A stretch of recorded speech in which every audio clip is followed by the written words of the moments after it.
So good afternoon, everybody, and welcome to this webinar, this IEC Academy webinar.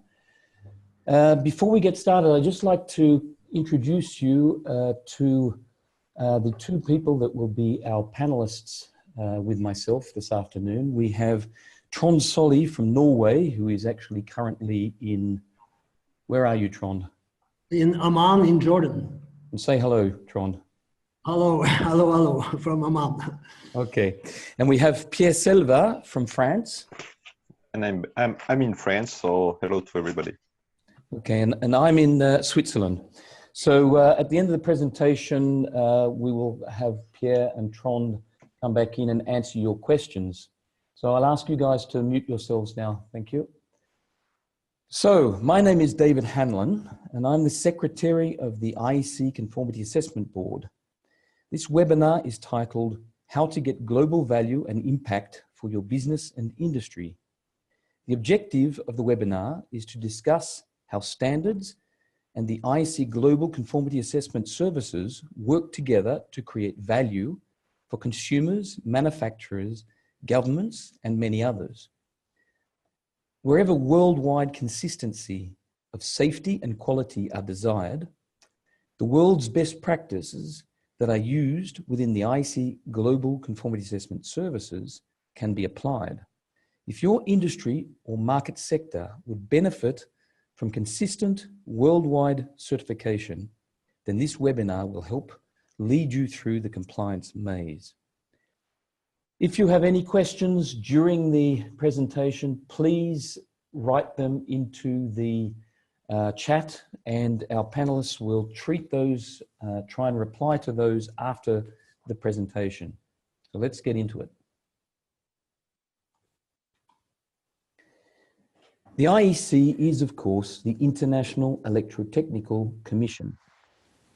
Most people know the IEC as an international standards development organization, and it's true that IEC has been developing international standards since 1906. What is less known, however, is that the IEC has a second major activity. Since 1974, IEC has been operating worldwide global certification services, starting with the electronic components. Standards with specific quality and performance requirements for products and services are of little value by themselves. Value is only created when it can be demonstrated that the requirements have been fulfilled. Conformity assessment is used to demonstrate that conformity has been achieved to the standard. In this way, standards and conformity assessment are like two sides of a coin. Neither side has value without the other side. Only together do standards and conformity assessment create value. As we all know, for products and services, standards are useful for creating a baseline of minimum safety, quality, and performance. Hence the term substandard to communicate low or even dangerous quality. All of this is also true for conformity assessment. Conformity assessment is essentially a service, which, like all services, can benefit from being standardized. Conformity assessment is testing, calibration, inspection, assessment, certification, and so on. Different types of conformity assessment can be performed by different parties. Conformity assessment can be performed by the manufacturer or supplier themselves. This is called first-party conformity assessment. In this case, a manufacturer or supplier makes a declaration of conformity, which is known as a supplier's declaration of conformity, or SDoC. Conformity assessment can also be performed by the customer or the end user. For example, in industry, this is done for incoming quality control. This is called second-party conformity assessment, and we all do this ourselves each time we purchase a product, take it home, and test it. We are doing informal second-party conformity assessment, usually not to formal requirements, but rather to our own personal satisfaction. Then there is also conformity assessment performed by independent professional organizations. They are independent of the manufacturer and supplier and independent of the customer and end user. They are like a judge in a court case giving an impartial decision. This is third-party conformity assessment and often involves certification. The IEC has 4 global conformity assessment systems. The IECEE for home, office, medical, manufacturing, public spaces, smart grid, electric vehicles, and so on. The IECEx for all verification needs of the EX industry or explosive atmospheres industry. IECQ for electronic components and supplier quality management, and IECRE for renewable energy in the wind energy, marine energy, and PV solar energy sectors. All of these global CA services were developed and implemented because they were requested by the specific market sectors. It is those market sectors that pay for the services, and they do that because they obtain value from those services. IECEE is a global CA system for electrotechnical goods. Its main and very long-running scheme is the CB scheme, and its main market driver is facilitating access to markets for manufacturers and suppliers. The IECEE has recently established a global conformity assessment service for cybersecurity, and IEC is working with the United Nations Economic Committee for Europe, the UNECE, to create a United Nations Common Regulatory Objectives Guidelines document based on the IECEE cybersecurity activities. This is because these activities are considered to be the world's best practice at this time. The CB scheme creates value for manufacturers and for governments.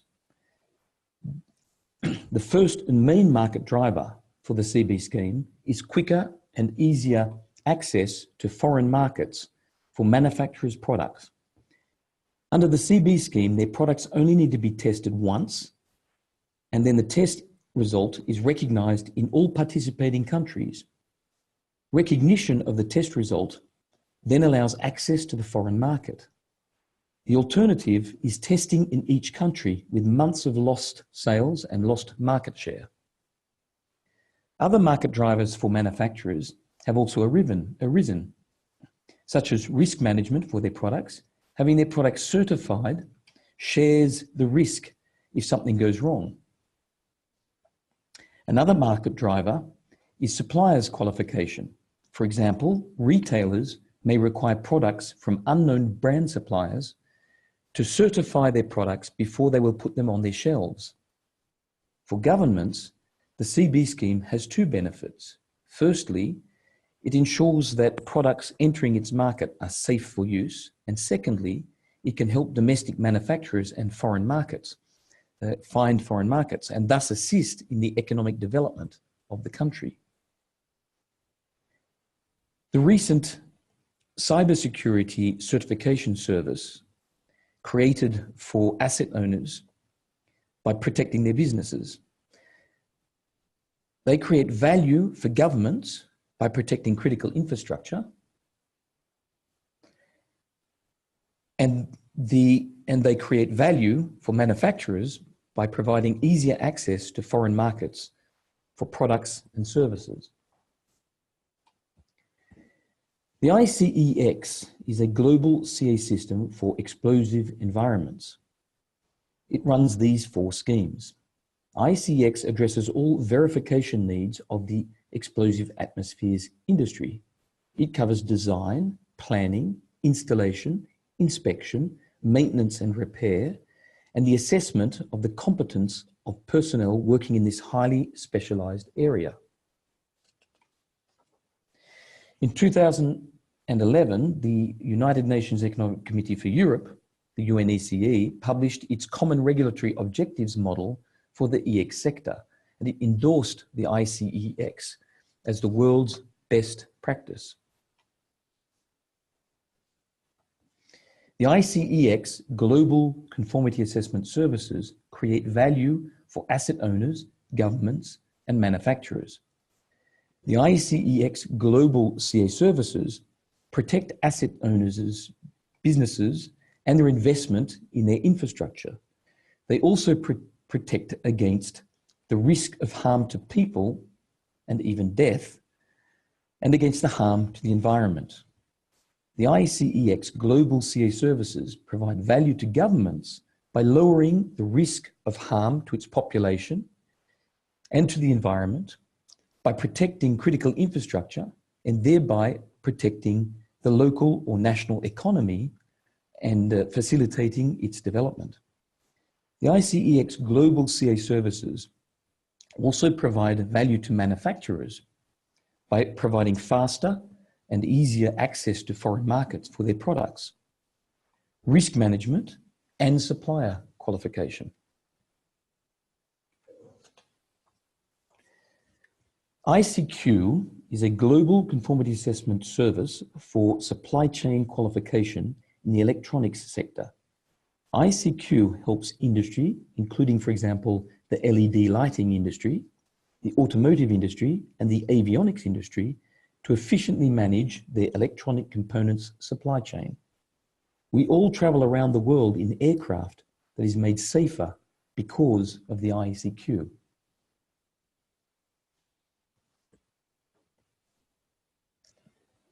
The IECQ creates value for the suppliers of electronic components, assemblies, and services. And the IECQ creates value for the customers of those suppliers who use those components, assemblies, and services to manufacture electrical and electronic products.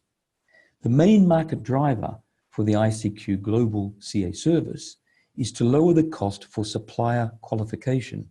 It is a business-to-business service. In the past, an electronic product manufacturer would have to audit multiple suppliers before choosing one or two. This was time-consuming and could be very costly, especially if the supplier was on the other side of the world. The component supplier themselves also had to be audited by multiple potential customers, which was also cost them a lot of time and took them away from their core business. And what was worse was that once they had been selected as a supplier for different customers, they had to adopt multiple different quality management requirements according to each customer. This, of course, was very inefficient for their operations. The IECQ supplier's certification imposes one harmonized quality management system and requires that the supplier only be audited by one body, although regular surveillance audits are also part of the certification process. Having an IECQ supplier certificate helps component suppliers access more markets. Another IECQ Global or other IECQ Global CA services, such as the Hazardous Substances Process Management Scheme, or the HSPM, provide value to both governments and asset owners by protecting populations and the governments from dangerous substances. This HSPM scheme also helps manufacturers limit their risk of hazardous substances entering their supply chain. IECQ supplier qualification allow both the component supplier and the product manufacturer to save time and money and allow them to concentrate on their core business. IECRE is a global CA system for renewable energy and covers the sectors of wind energy, marine energy, and solar photovoltaic energy. The main market driver in the renewable energy sector is financial risk management. Anticipated investment in renewable energies over the next 30 years is estimated in trillions of dollars. Renewable energy projects are very big, very high-cost projects. They're very long-term investments with very long-term return on investment. Investors and insurers wish to limit the investment risk by applying world's best practices. The IEC Global Conformity Assessment services are considered as the current world's best practices. So the main market driver for the IECRE Global CA services comes from financial investors and insurers. And the value that the IECRE Global CA service provide to them is better financial management, better financial risk management. This is the main market driver, but there are also others. IECRE certification also provides easier and faster access to foreign markets for OEM suppliers. IECRE certification also provides assurance to governments for their investment of taxpayers' money in renewable energy projects and the economic development that this can bring to their country. A future benefit that will bring value to asset owners of wind farms and solar PV farms and so on will be to have their ongoing management, maintenance and operational practices audited, assessed and certified in order to reduce insurance premiums.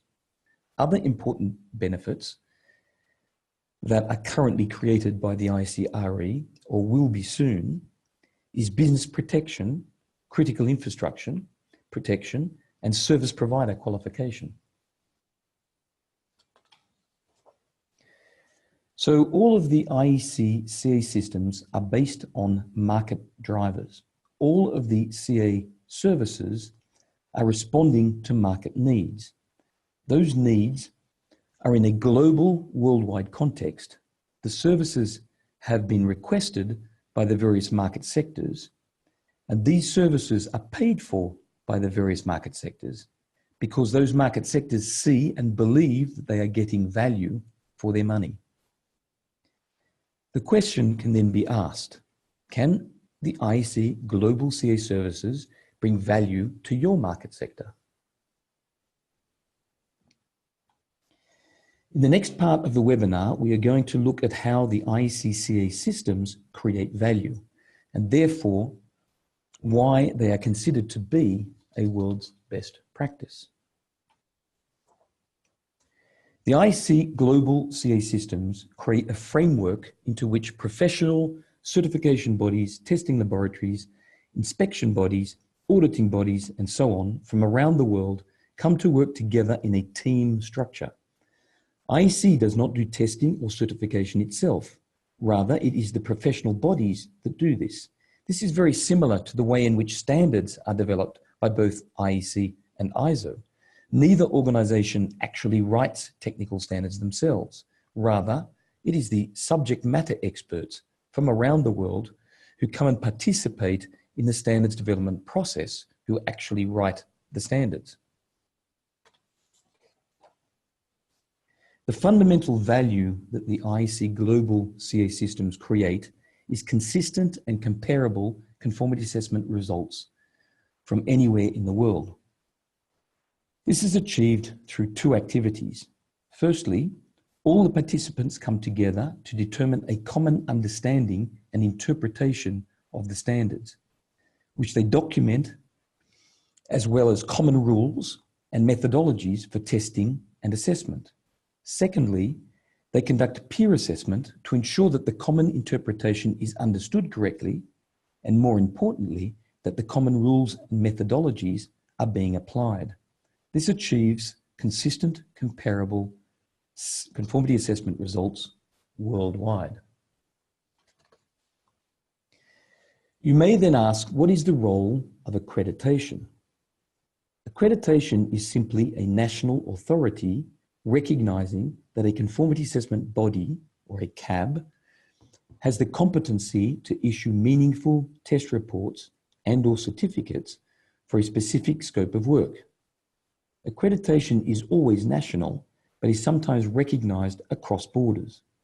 In countries where there is doubt about the value of certificates, or where there is or can be doubt about the quality and competency of a body issuing a certificate, then accreditation is an added assurance and confidence builder that the certificate does in fact have value.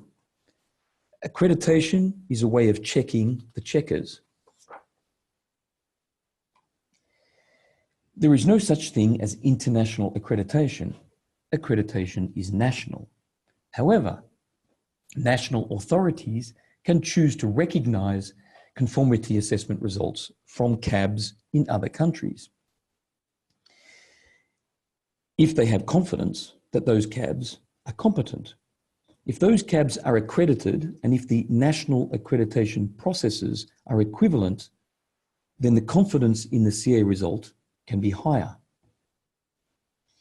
ILAC, the International Laboratory Accreditation Corporation, and IAF, the International Accreditation Forum, are two organizations that are working towards the goal of achieving consistent accreditation methods across national accreditation bodies of different countries.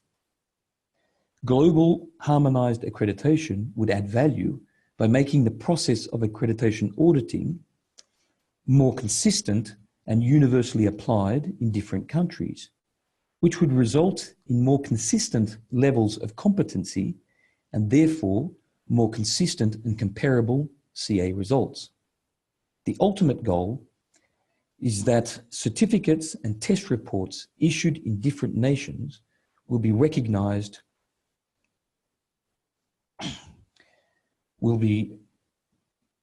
excuse me, I've just lost my place. The ultimate goal is that certificates and test reports issued in different nations will be recognized in other nations.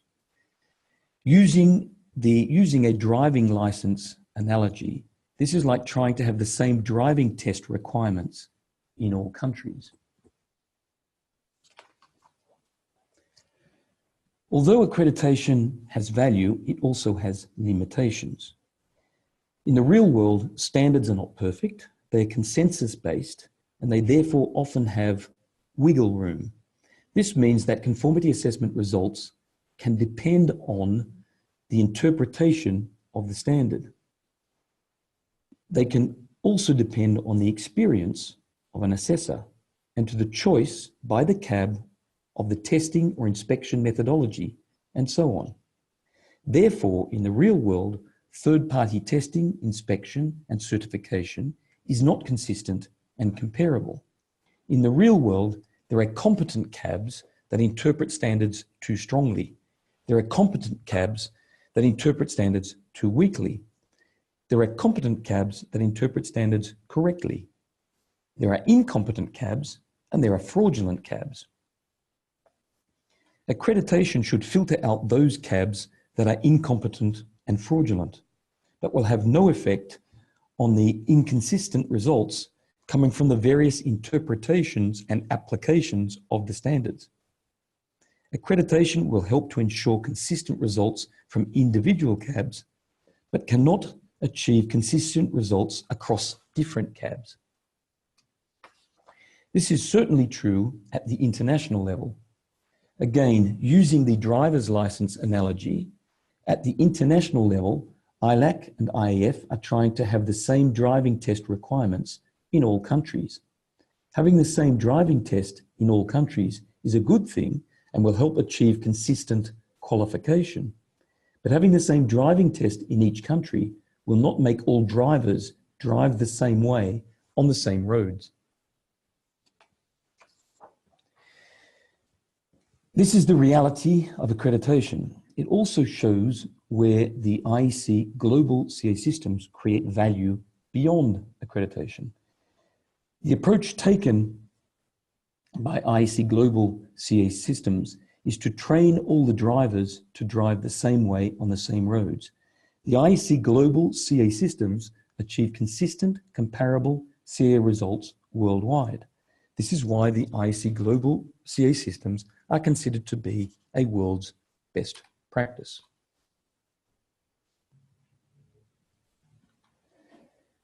Accreditation is an essential element in the world of conformity assessment. It is the basis for recognizing competency within a country and therefore recognizing a conformity assessment result in that country. Accreditation can be likened to qualification for individual activities. A good example is a musician. Accreditation would check if the musician has an instrument. Can they read music? Can they play the music correctly? Accreditation would not check the choice of music to play, nor the tempo or style in which it is played. On the other hand, peer assessment is all about qualifying for team activities. Again, for a musician, the basic ability to play an instrument must of course be present. But to play in an orchestra and make beautiful music together requires much more. It requires the ability to play with other musicians in the orchestra, the same music in a harmonized way, in accordance with the rhythm and instructions of the conductor. Each musician needs to be confident in the abilities of the other musicians. To achieve this, musicians go through auditions where musicians check musicians, or in other words, they do peer assessment. This is what creates the confidence and allows them to play as a team. For the IEC CA systems, mutual recognition only has value if those doing the recognizing are themselves recognized within their own country. National accreditation is a recognition of competency and a guarantee that the results issued from that CAB will be recognized in the country. If an accredited CAB then takes the decision to recognize the results from a foreign CAB, that decision has to be recognized in its country. This is a doorway for goods certified in a foreign country to enter a different country's market. IEC CA Systems mutual recognition is the gateway to international markets. The IEC CA systems add global value and can impact your business and industry. The IEC helps industry get access to foreign markets. It does this by operating international certification schemes.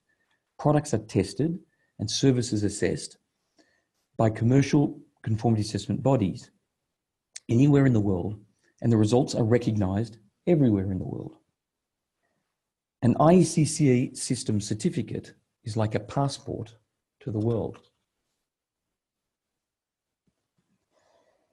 The IEC CA systems add global value and can impact your business and industry. The IEC helps industry get access to foreign markets. It does this by operating international certification schemes that are transparent, consistent, reliable, accepted, and comparable. Products are tested and services assessed by commercial conformity assessment bodies anywhere in the world, and the results are recognized everywhere in the world. An IEC CA system certificate is like a passport to the world and can add global value and impact to your business and industry. So we've seen that the IEC Global CA Systems already provides these types of certification services in specific domains. We have also seen that the value created is consistent, comparable, and believable conformity assessment results from anywhere in the world. The question can then be asked, can the IEC Global CA services bring value to your market sector? The IEC CA systems can bring value to your market sector and therefore to your business. The IEC CA systems are always looking for new opportunities to assist market sectors to develop and grow. The services they provide are market-driven. They reply to market needs and are developed together with the market stakeholders. The question can again be asked, can the IEC Global CA services bring value to your market sector? To find this out, you should talk to the BISL. The BISL is the Future Business Master Watch List. It is a forward-looking radar used to identify and track potential new global conformity assessment services that could be provided by the IEC. If a market sector has needs or if they could benefit from global CA services, then they only need to contact the BISL and open a dialogue. Together, we will understand the issues. Together, we will decide if global services are appropriate or not. Together, we will define and incubate the necessary services. Together, we will choose the best time to launch those services, and together we will create value for your market sector. The current BISL list can be found on the IEC website in the standing documents section of the CAB webpage. Currently, the BISL has identified about 30 potential areas where value can be created from global conformity assessment services. These include expanding the existing cybersecurity services, CA services for physical security products, LVDC applications, services for wearables, services for products with radio functions and IoT devices, and maybe yours. If your market space could benefit from world market access, worldwide consistent product quality, protection of infrastructure investment, financial investment risk management, greater choice of higher quality products, services, or suppliers, obtaining approved supplier status, legitimization for government subsidies, and much more, then talk to the BISL. Whatever the business drivers may be in your market sector, if your needs are at the international level, then the BISL can help you. The BISL is the forward-looking radar and the first step towards establishing an IEC certification scheme. Contact us and open a dialogue. This could lead to many opportunities to help your market secure, your market sector to grow. So thank you. That is the end of the presentation section. And now we will move into the panel session. So if you have any questions, please send them to us on the chat, or maybe there's also a Q&A section.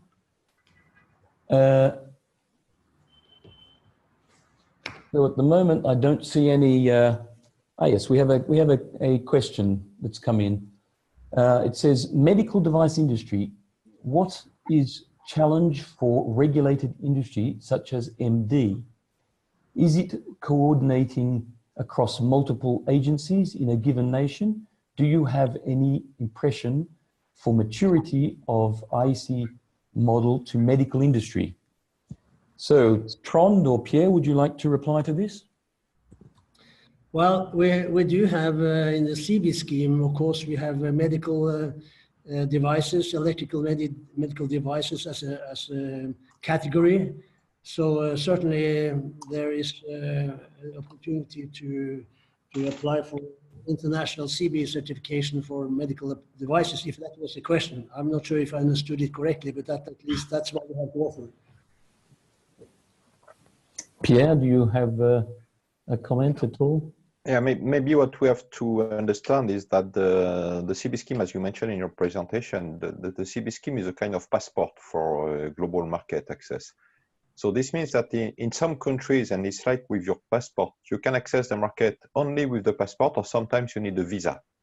And it's exactly the same for this kind of product, not only for the medical devices, but also for some other products.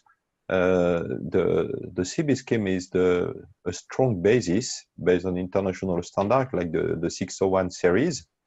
And then for some specific product, a specific market, you can be requested to provide a visa. So the visa is a kind of national deviations, and sometimes you need to go through the national agencies to be sure that your product will be authorized on the given market.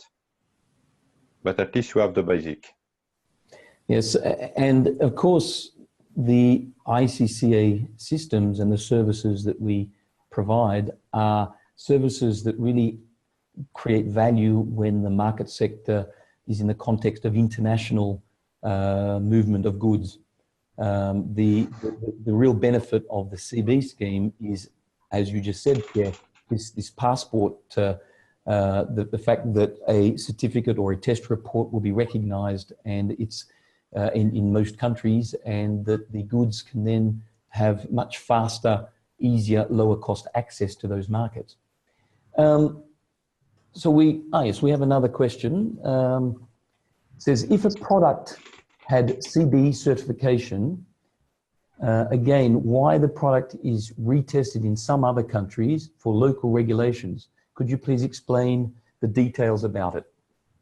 So the issue of retesting in some countries, even though they have a CB scheme certificate. Yeah, that's an interesting question, where they have a whole, variety of different situations. In the CB scheme, we currently have 53 member countries, and 25% out of those 54 countries do, in fact, not do any certification as such. They're just there as member countries. And we have cases like, for example, India, which is the long-term CBC scheme member, but they have, during the last 4 or 5 years, decided that they will require testing, in-country testing of most electrical appliances. There are a few exceptions, but most electrical appliances have to be tested within India in order to be certified and given market access in India. And if you ask why, I would imagine that the right answer, or my suspicion anyway, is that they like to build up an infrastructure of national testing laboratories. So the rationale is really not about safety and not accepting, but it's more, should we say, a different objective is to cater for national needs of having infrastructure laboratories. That's one example. Then you have other cases also. If you have there may be products where there's a lot of national differences, and even though that the CB certificate is accepted for a certain product, there may be cases where the country would also require retesting of those additional national differences, but they will accept the CB certificate for the, should we say, the basic tests which have been carried out, and then they will perform additional tests to cover their national differences. That's another typical example. Yes, I've heard many examples of that type, and one that comes to mind very quickly is, of course, fan heaters or blower heaters, where the basic standard, the international standard, and the test results and certificates that are based on those test results are very much recognized. But for those same blower heaters in Australia, there is a special requirement, national requirement, that special plastics are used because of an issue they had back in the 1980s where a blower heater caught fire and caused the deaths of two young children. So there is, in Australia, they have that additional national requirement. In Japan, they have also an additional national requirement, but this one quite different in that if the blower heater falls, for example, from a table to the floor, it has to switch itself off. And the reason for that is because they are in an earthquake region and they have these sorts of issues. So different countries can add requirements to the basic standard. And of course, that may require then additional testing in those countries to ensure that the full requirements within that country are actually satisfied. Pierre, do you have a comment? No comment on the explanation, just maybe a tool to help the people to understand where the product can be accepted or not. On the IECEE website, the IECEE.org, there is a specific section on the members, and if you're clicking on member bodies, and you go through all the different countries, and if you check on one, you can have detailed information on the recognized standards, what are the procedures that are recognized by the member bodies, and so on and so on. So you will have more explanation. And sometimes you can see that for some country, only few standards are accepted. Or, as you mentioned, you can have some national deviation or regional deviations. I have in mind, for example, for Europe, for some specific countries like the the differential circuit breakers. There are specific European requirements. So it's a deviation to the IEC standard. So this means that if you are using the CB scheme, of course, all the tests will not be done again. Only the specific tests for European market will be done. It's the case also in some other countries where the products are running at very high temperature, for example, in the Gulf area and in some part of India also, where the ambient temperature is very, very high. So in this case, some tests can be required with a high ambient temperature, more than 40 degrees, which is the case in most of the standards. And some temperature tests will be done at 50 or 60 degrees, for example. So most of the deviation are explained by either a geographical specificity of the country, or sometimes it's because, as David mentioned, some countries want to be sure that the products that are entering in their country are really safe, and there is not today the right level of confidence between some countries. So it's clearly a way of improving our recognition system for the IECEE, even if the program is running for now more than 30 years. But clearly, we are also very interested at the IEC level to get the feedback from the customer saying, okay, I made a CB scheme, but I cannot go to this country, even if it seems that this country is member of the CB scheme and they should accept the CB scheme. So don't hesitate to write an email to David, and typically to info@iec.ch, saying that you have some issues or trouble with your CB scheme, and we can put the emphasis on how to solve this issue with the given country. Okay, I have another question, which I think I can even display on the screen. I don't know if you can see this question now, from Richard Gartner. Yeah, it's okay. So we have a comment response. I appreciate your analogy of the additional visa aspects, also for the alternative motivations. I wonder, has anyone ever created a maturity model of how well a nation and industry adheres to the ICCB model and paradigm? Example of deviation could be captured by but maybe it is not fully disclosed to the IEC by member body. In this sense, it may be even a technical barrier to trade. So, gentlemen, would you like to reply to that? It's a good idea. It's a good idea, I believe, to have this kind of maturity model level and to understand.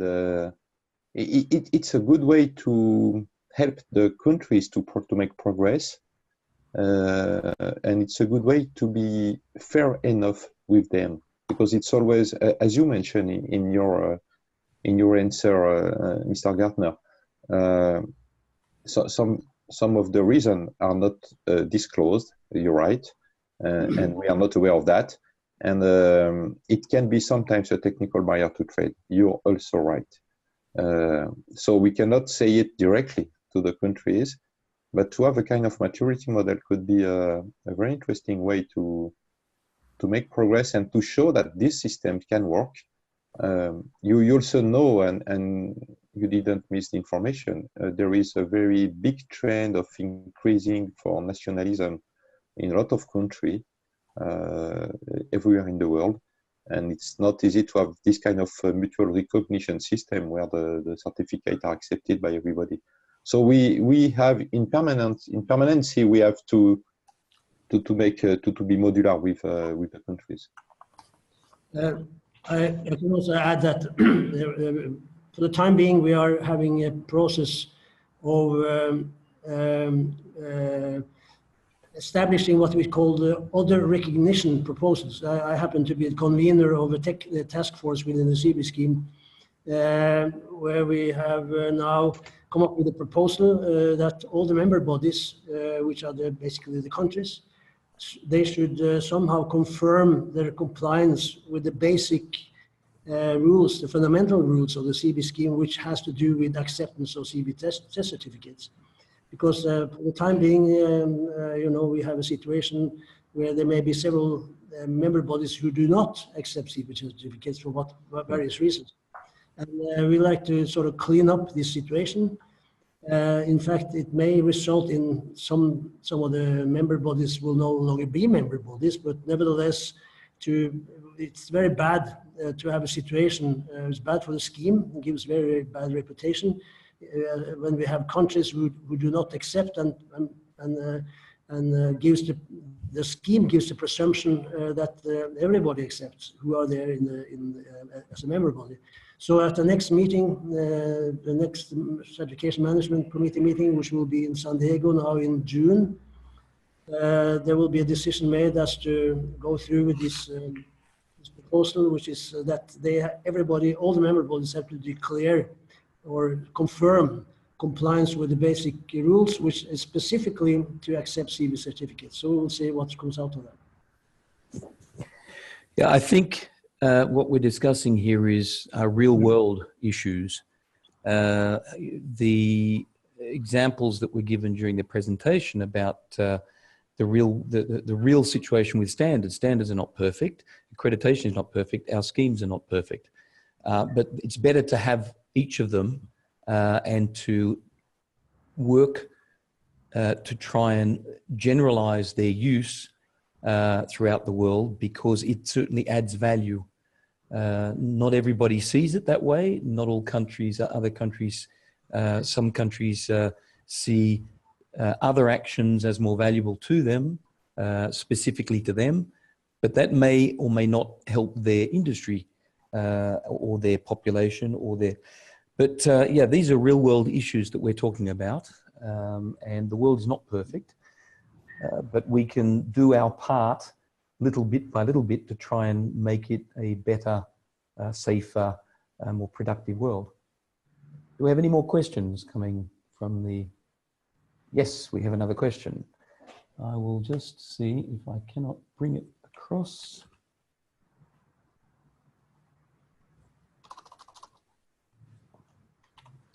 So, from Richard again. Thank you very much, Richard. It says, thank you for open consideration. This was very helpful. I appreciate your insights. This was great presentation and great mix of presentations and panel discussion. Okay, so there's no question there, unfortunately. But I was just wondering whether we could discuss a little bit some of the future potential services that we are looking at with various groups. And one that comes to mind, something that a market driver or a value that has not yet been created by our CA systems is one in the what's called the AAL, which is the active assisted living domain or sector. It's related to elderly people who may be in their homes, and they then have wearables. So they are wearing devices on their persons, on their clothing or on their body that monitor vital signs or their movements or heart rates and other things. And that information is communicated via the Wi-Fi in their house or apartment, and then sent over the internet to a service provider who then puts that information together and supplies it to a doctor, maybe a family member. Maybe a doctor then prescribes medicine, and that information then goes to a pharmacy so that the elderly person or the family member can go to the pharmacy and collect that information. Those sorts of services are coming. They are probably available in some places, but they are becoming more formalized. And in many cases, those services will actually be subsidized by taxpayers' money. So they'll be subsidized by the government. So obviously, if the government or the tax is using taxpayers' money to subsidize such services, it's very important that those services actually deliver on what it is they claim to deliver. And in this case,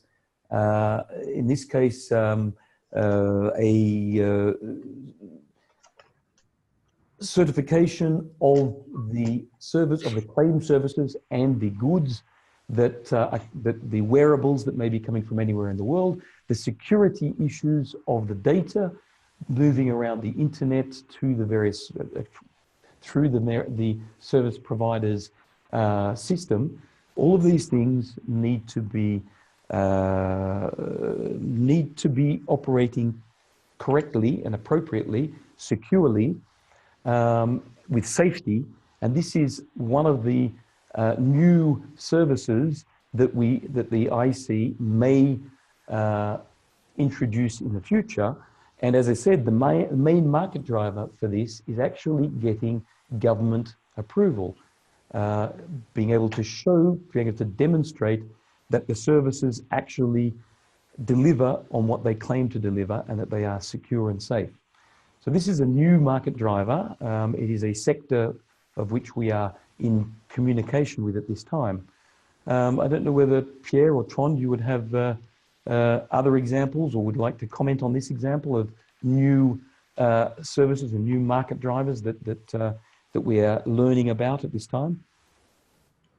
Well, I suppose like in all or most of these new services areas which we can think about, there's always a question of who will be the customer, you know, who's the driver for possible certification needs here. And of course it's things that can, in the long run can develop into something, but on the short perspective, maybe difficult to find somebody who's really ready to spend time and resources on such a thing, which it's not very clear who the customer is, I think. Well, we are in process of discussing with certain operators who are providing or wish to provide such services, and they want to get government subsidies. and the way they can go about getting that is having their services certified, and their services include the security aspects, not only the services themselves of actually monitoring the activities of elderly people and ensuring or helping to ensure that they remain healthy and active, but also as I said, the security aspects and the devices that are being used, which could come from anywhere in the world, of course. You know, we all have heard of the Fitbit, which is like a watch that you wear and connects to your telephone and can measure all the steps that you do every day, those sorts of things. That's a very simple type of application, but there are many other things coming along, and there will be, as the Western world at least, you know, the baby boomers all enter retirement and old age.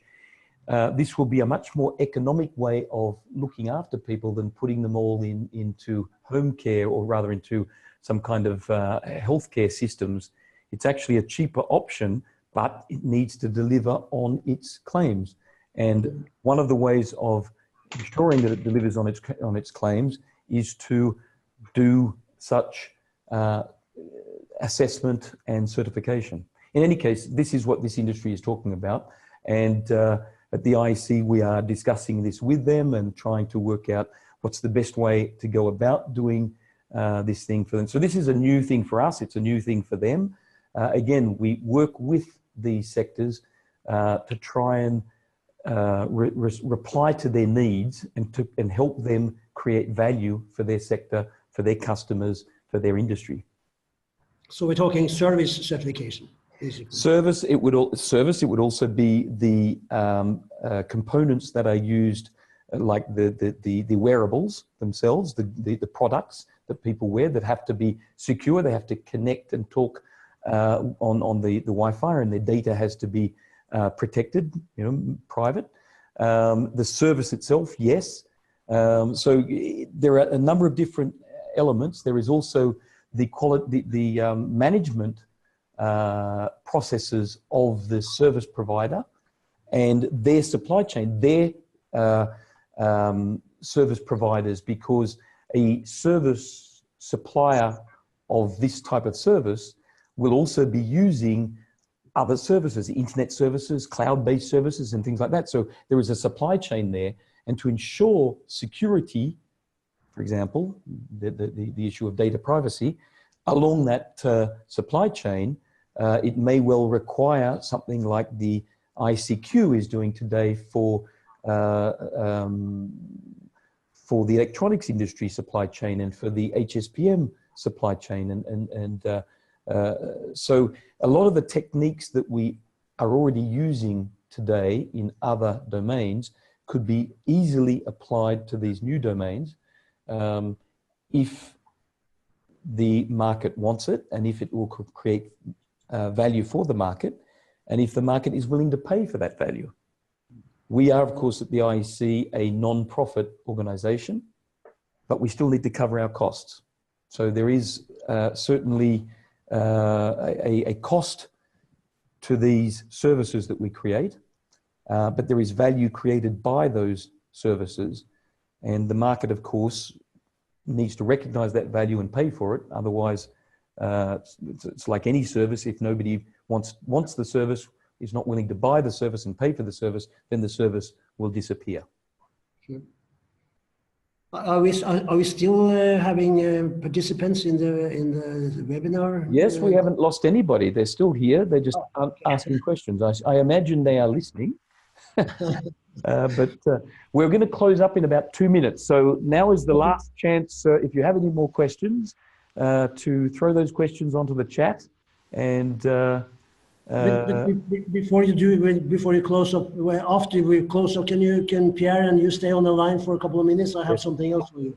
Yes, we can. Yeah, of course.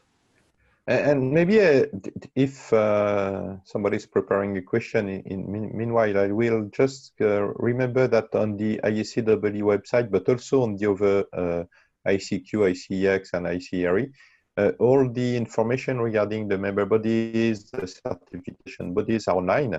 And if the people wants to get more information from their country, from their own country, or to provide some IDs and so on, they can contact directly their member body or one of the certification body in order to exchange with them. And it's a very good opportunity to be in touch with the IEC by this channel also.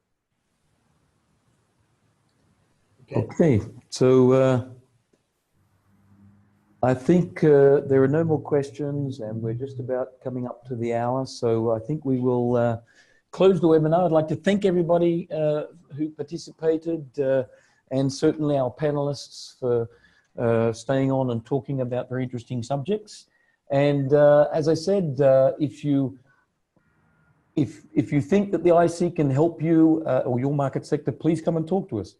That's what we're here for, and we're very open and willing to talk about your needs and trying to work together to create value for you. Thank you very much, and I think this is the end now of this webinar.